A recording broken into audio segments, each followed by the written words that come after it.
खुदावन हमारे खुदा और निजात दहिंदा खुदावन यीशु मसीह के नाम में आप सबकी सलामती हो। मैं खुदा की बहुत शुक्रगुजार हूँ कि खुदा मुझे बारहा ये मौका अता करते हैं कि मैं खुदा के पाक कलाम में से आपके दरमियान बयान कर सकूँ। आज हम बाइबल मुकद्दस में से जिस हिस्से के बारे में जानेंगे वो है खुदावन यीशु मसीह के सलीब पर अदा करदा आखिरी अल्फाज।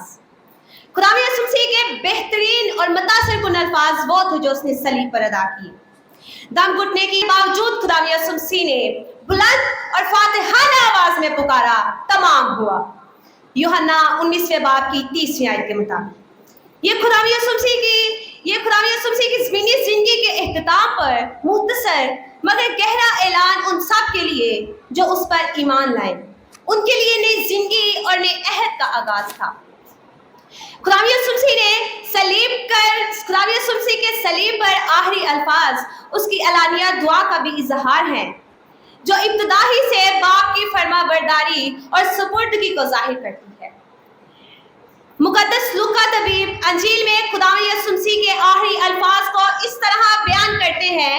लूका 23वें बाब की 46वीं आयत के मुताबिक, और यीशु ने बड़ी आवाज से पुकार कर कहा, ए बाप, मैं अपनी रूह तेरे हाथों में सौंपता हूँ। और ये कहकर उसने जान दे दी। इस कलमे के दो पहलू हैं, यीशु की मौत और इलाही हाकमियत। यीशु की मौत यानी इंसानी जुल्म, इलाही मंसूबा और खुद अख्तियारी कुर्बानी की अलामत है। अमाल 2 बाब की 23वीं आयत के मुताबिक खुदा यीशु मसीह की मौत आम इंसानों की तरह ना थी, बल्कि वह शर के आलम लोगों के हाथों पर करवाया गया ताकि कत्ल हो। यसाया 53 बाब की 10वीं आयत के मुताबिक ये खुदा बाप की मर्जी थी कि वह दुख उठाए, मसलूब हो, क्योंकि ये बाप के नजदीक खुशी की बात थी।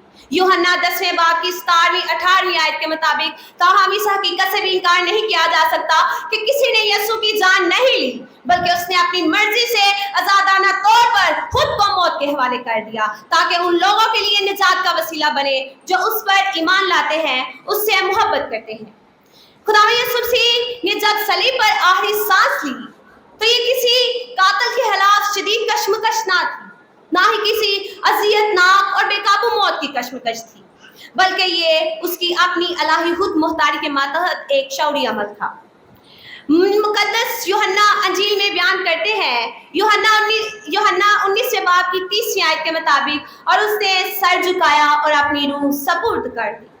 ये मौत पुरसुकून और सुपुर्दगी का अमल थी जिसमें खुदावंद यीशु मसीह ने अपनी जान को मुकम्मल तौर पर सुपुर्दगी से मौत के हवाले कर दिया। दूसरा पहलू, इलाही हाकमियत और मुकद्दस मंसूबे की तकमील। खुदा यीशु मसीह की मौत का ये वाकया उसी तरह वकूअ पजीर हुआ जैसे नबियों की मार्फत पेश गोई की गई थी। खुदा यीशु मसीह से लेकर उसके कातिल, तंजखर उड़ाने वाले, पिलातुस, हेरोदिस, सब खुदा के तयशुदा मंसूबे और इनमें सबक के ऐन मुताबिक काम कर रहे थे। मसलूबियत के इस लम्हे तक खुदा यीशु मसीह ने अपनी इलाही खुद मुख्तारी को बरकरार रखा। बज़ाहिर उसके पैरोकारों और उन लोगों के लिए जो से मोहब्बत करते थे ये एक इंतहाई अलमनाक लम्हा था, लेकिन हकीकत में ये निजात की तरीक का सबसे बड़ा और फैसला कुन लम्हा था। वो लम्हा जिसमें खुदा यीशु मसीह ने गुनाह और मौत पर फतह का ऐलान किया। इस तरह उसने इस इलाही पहलुओं को जाहिर किया। खुदा यीशु मसीह के सलीब पर आखिरी कलमा जो खुदा यीशु मसीह ने अदा किया, ये ना सिर्फ सपुर्दगी की अलामत थी बल्कि एक इलाही दावत भी है कि बतौर ईमानदार कैसे हम अपनी जिंदगी खुदा के सुपुर्द करें। खुदा यीशु मसीह के सलीब पर आखिरी ऐलान हमें याद दिलाता है कि मौत का सामना सिर्फ गुनाह, गम और नुकसान का बायस नहीं, बल्कि खुदा की हजूरी में दाखिल होने का एक दरवाजा है। आए हम भी खुदा की हजूरी में उसके मकसद के मुताबिक शामिल होकर अपनी जिंदगियों को खुदावंद यीशु मसीह के नमूने के मुताबिक अपनी जिंदगियों को खुदा बाप के हाथों में सौंपे, इस उम्मीद के साथ कि वो फिर आएगा और हमें अपने साथ ले जाएगा।